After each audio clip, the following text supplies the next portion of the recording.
In The White Tiger, we follow the epic journey of a poor Indian driver who uses his wit and cunning to break free from servitude to his rich masters and rise to the top of the heap. I'm Rob Licuria, Senior Editor at Gold Derby, here with acclaimed writer-director Ramin Bahrani. Ramin, talk us through how you came to adapt and then direct Aravind Adiga's beloved novel and why you wanted to bring it to the screen. Yeah, it's a long journey for me. Aravind Adiga and I are very close friends. We became friends at Columbia University back in the 90s. There was a group of us, Iranians, Indians, Afghans, Lebanese, that connected, and Aravind wanted to be a writer. I wanted to be a filmmaker. And so we clicked and we started now I guess a 25-year dialogue about movies, books, things I wanted to write, projects he wanted to write. And we started trading scripts. I would give scripts, he would give manuscripts. And so I actually got the rough draft of The White Tiger in 2004, 4 years before it was published. An email came to me called The White Tiger, and it was Arvind's new manuscript, and I was immediately just blown away. If you've read the book, it's very propulsive. It kind of jumps out of your hands as you try to read it. And I was drawn to the main character, Balram Halwai. He grew up a poor kid in a village, very talented, very smart, but didn't have a shot at life due to where he was born and his lot in life. And you track his journey as he becomes a successful entrepreneur in India. And he's just so funny and sarcastic, and it's got a satire to the film, and you don't really expect the twists and turns that are coming in his journey. And so I waited 15 years to make the film, and I got lucky to finally have that chance. Yeah, I mean, when you see the film, you realize the key art, which says "create your fate," has a real meaning. It really underpins the whole story. It represents a searing rebellion against, what might be a rigged system, so to speak. And I found that really compelling and satisfying, breaking out of the rooster coop, so to speak. So talk us through how that theme underpins Balram's journey. Yeah, the rooster coop is this great idea from the novel, Arvind's novel, that he compares, so the character is comparing the servant class, the underclass, the underdogs, to roosters that are trapped in a caged coop. And when you see a fellow rooster being taken out to be cut up into pieces to be fed to somebody, the other roosters don't do anything. They just watch quietly. They never even think that they should rebel or break out of their cages. And Balram's character over the course of the film is going to finally start to realize that servitude is not just done by external forces. It's also been ingrained in you. It's a mental servitude, which is somehow even more barbaric. Yeah, and that never really occurred to me. I mean, I've never really considered how that is the fate of millions and millions and millions of people, particularly in that part of the world. And when we think about the rooster coop, that particular scene I found also super compelling. The way it was shot, the way it was edited. You do a lot of that in this film. It's really propulsive. It's really fast. It never lingers too much on anything in particular. Is that the kind of style of film that you really enjoy bringing to audiences?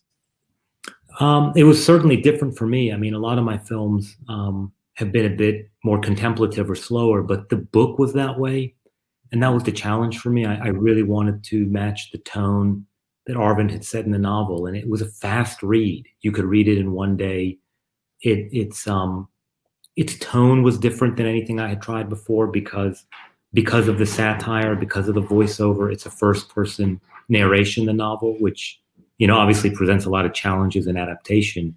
And it had a weird structure. It was broken in half, the novel. The first half was a bit more fun and playful, and then there's a kind of a very tragic event that happens in the middle of a big moment, and the second half gets a bit darker in his head. And so you're thinking, how are you going to bridge those two parts of the film?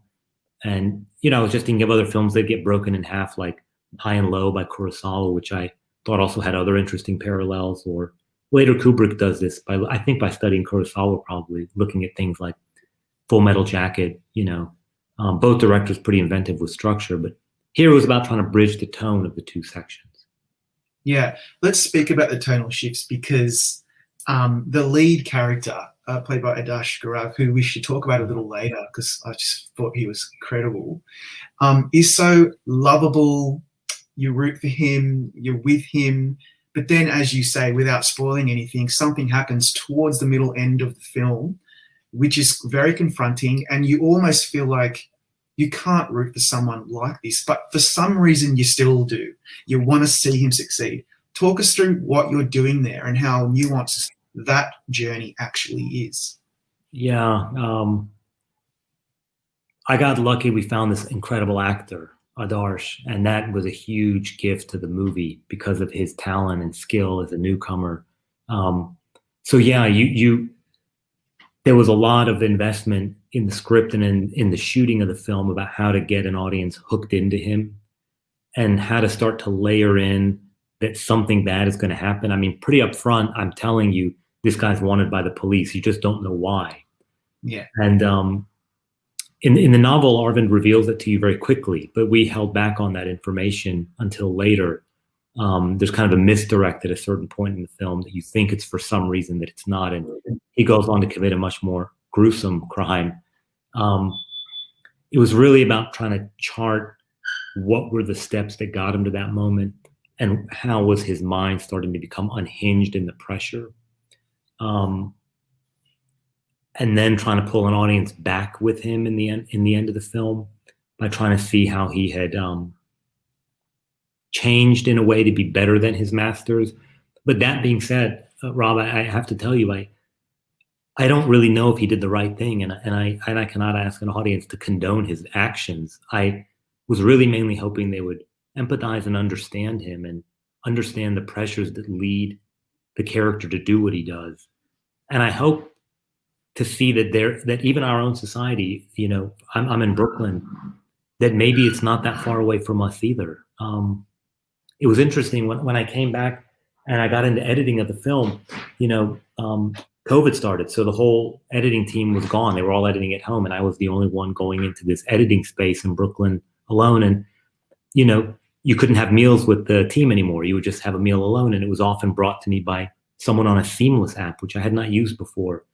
And every time I pushed this button on my phone, it was as if I was commanding a ballroom, a servant to come to my door with food. And I started to feel that when I got into an Uber, it was also ballroom was there. And this kind of underclass that we've started to create in the West of people who serve us. It's as if our telephones are a directory for servants and we can just push buttons and bring them to do anything we want and need. And I'm complicit in that, but I think going in that direction is going to lead to more ballrooms and potentially more of what we're seeing in the world right now. Yeah, wow. I had a similar thought as I was watching the film because, yes, during the pandemic, we did rely on a whole bunch of people trying to get some work and bringing us food and delivering our packages and it, in a certain way.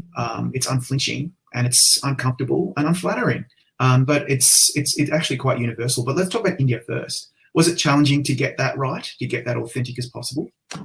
The Arvind's book was my guide. You know, I'm Iranian American.